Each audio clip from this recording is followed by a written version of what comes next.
ನಮಸ್ಕಾರ. ನಿಮ್ಗೆ ಹೇಳ್ಬೇಕಂದ್ರೆ ಗೆಳೆಯರ ಒಂದ್ಸಲ ಏನಾಗ್ಬಿಟ್ಟಿತ್ರಿ ನಂದ ಕೋಟಿನ ಸ್ವಲ್ಪ ದಗದಿತ್ರಿ. ಹೋಗಿನ್ರಿ ಕೋಟಿ.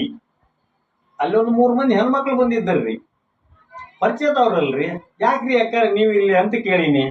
ಅವ್ರು ಹೇಳಿದ್ರಿ, ಅಣ್ಣಾರ ನಾವು ಡೈವರ್ಸ್ ಕೊಡಾಕ್ ಬಂದೇವ್ರಿ ಅಂದ್ರಿ.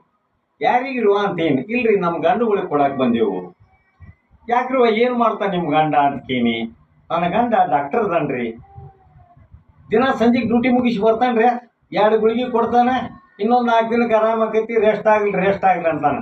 ಎಷ್ಟಾರಿ ಇವ್ನು ಕೂಡ ರೆಸ್ಟ್ ತಗೊಳುದ್ರಿ. ಅದಕ್ಕೆ ನಾ ಡೈವರ್ಸ್ ಕೊಡಾಕ್ ಬಂದೇನ್ರಿ. ಹೌದನ್ರಿ. ಮತ್ತೆ ನಿಂದೇನು ತಂಗಿ ಅಂತ ಕೇನ್ರಿ ಮತ್ತೊಂದು ಹೆಣ್ಮಗಳನ್ನ. ನನ್ನ ಗಂಡ ಕಂಡಕ್ಟರ್ ಅದನ್ರಿ.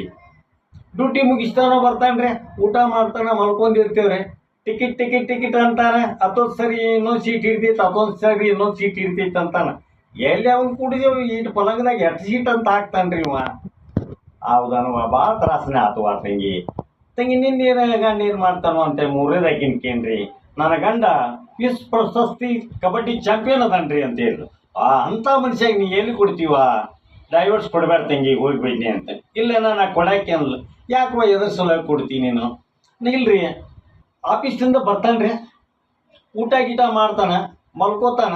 ರಾತ್ರಿ ಎಚ್ಚರ ಆತು ಅಂದ್ರೆ ಸಾಕು, ಕಬಡ್ಡಿ ಅಂತ ಬರ್ತಾನ, ಮುಟ್ಟುತ್ತಾನ ಓಡಿ ಹೋಕ್ಕಾನ. ಎಲ್ಲಿ ಗುದ್ದಾಡುದ್ರಿ ಅವ್ರು ಕೂಡ. ಅದಕ್ಕೆ ನಾನು ಡೈವರ್ಸ್ ಕೊಟ್ಟು ಬಿಡ್ತೀನಿ ರೀ ಅನ್ನಲ್ಲ. ಕೊಟ್ಟು ಬಿಡ್ರಿ, ಮತ್ತೆ ಏನೇನು ಮಾಡೋದು ನಿಮ್ಮ ಸಂಕಟ ನಾನಾರು ಎಟ್ಟಂತ ಕೇಳಿ ಅಂತೇಳಿ ಹಿಂಗೆ ಬನ್ನಿರಿ ಸ್ನೇಹಿತರೆ.